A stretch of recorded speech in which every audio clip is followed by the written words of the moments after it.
Hi friends, welcome back to my channel Yummy Days with Kavitha. இன்னைக்கு அட்டகாசமான கத்திரிக்காய் தொக்கு ரெசிபி தான் பண்ண போறோம். இது ரொம்ப சிம்பிள் அண்ட் ஈஸி மெத்தட்ல பண்ண போறோம். ஒரு 1/4 கிலோ கத்திரிக்காய் எடுத்துர்க்கேன். நல்ல நீல வாக்குல இந்த அளவுக்கு திக்னஸ்ல கட் பண்ணி எடுத்துக்கலாம். கட் பண்ணதும் அந்த தண்ணில சேர்த்துக்கோங்க. இல்லனா கத்திரிக்காய் கருத்து போய்டும். எல்லா கத்திரிக்காயும் இந்த மாதிரி கட் பண்ணி எடுத்துக்கிட்டேன். ஒரு panல 2 டேபிள்ஸ்பூன் நல்லெண்ணெய் சேர்த்துக்கோங்க. நறுக்கி வச்ச கத்திரிக்காய் கொஞ்சம் உப்பு சேர்த்து நல்லா வதக்கி எடுத்துக்கலாம். இந்த அளவுக்கு நல்ல மொறுமொறுன்னு வதக்கி எடுத்துக்கோங்க. இப்போ உங்களுக்கு காட்டுறேன். இந்த அளவுக்கு நல்ல மொறுமொறுன்னு வதங்கணும். அப்போதான் இந்த தொக்கு நல்ல டேஸ்ட்டாக இருக்கும். இப்போ இது ஒரு பவுலில் மாற்றி எடுத்து வச்சுக்கோங்க. அதே பேனில் கொஞ்சம் கடுகு, கருவேப்பிலை, ஒரு 10 பல்லு பூண்டை பொடி பொடியாக நறுக்கி உள்ளே சேர்த்துக்கலாம். பூண்டு நல்ல பச்சை வாசனை போகிற வரைக்கும் வதக்கி எடுத்துக்கோங்க.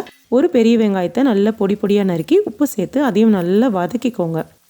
இந்த அளவுக்கு அது நல்லா வதங்கினதும் 2 பழுத்த தக்காளியை மிக்ஸி ஜாரில் நல்ல பேஸ்ட்டாக அரைச்சி எடுத்து வச்சுருக்கேன். அதையும் உள்ளே சேர்த்துக்கலாம். ஒரு 1/4 ஸ்பூன் மிளகாய்த்தூள், 1 ஸ்பூன் குழம்பு மிளகாய்த்தூள், கொஞ்சமாக மஞ்சத்தூள் சேர்த்து அதையும் நல்லா வதக்கி விடுங்க.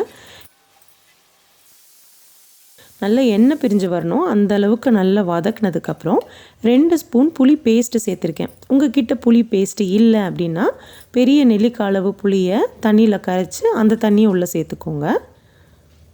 இப்போ நான் ஒரு 1/2 டம்ளர் தண்ணி சேர்த்துருக்கேன். அந்த புளி பேஸ்ட்டை நல்லா கரைச்சி விடுங்க. நம்ம ஃபஸ்ட்டே வதக்கி வச்ச கத்திரிக்காய் உள்ள சேர்த்துக்கலாம். கொஞ்சம் பெருங்காயத்தூள், 1 டேபிள் ஸ்பூன் பக்கம் வெல்லம் சேர்த்து நல்லா கலந்து விடுங்க. இது ஒரு 5 நிமிஷம் நல்லா கொதிக்கட்டும். கத்திரிக்காய் ஏற்கனவே வெந்துருச்சு. இதெல்லாம் நல்லா ஒன்று கலந்து கொதிச்சு வரணும். கத்திரிக்காயெலாம் நல்லா வெந்துருச்சு. பச்சை வாசனை எல்லாம் போயிடுச்சு. உங்களுக்கு கிரேவி மாதிரி வேணும் அப்படின்னா இந்த ஸ்டேஜ்லேயே நீங்கள் ஆஃப் பண்ணிடலாம். ஆனால் நம்ம தொக்கு மாதிரி ரெடி பண்ண போகிறோம். ஸோ இன்னும் கொஞ்சம் நல்லா ட்ரை ஆனதுக்கப்புறம் நம்ம ஸ்டவ் ஆஃப் பண்ணிடலாம்.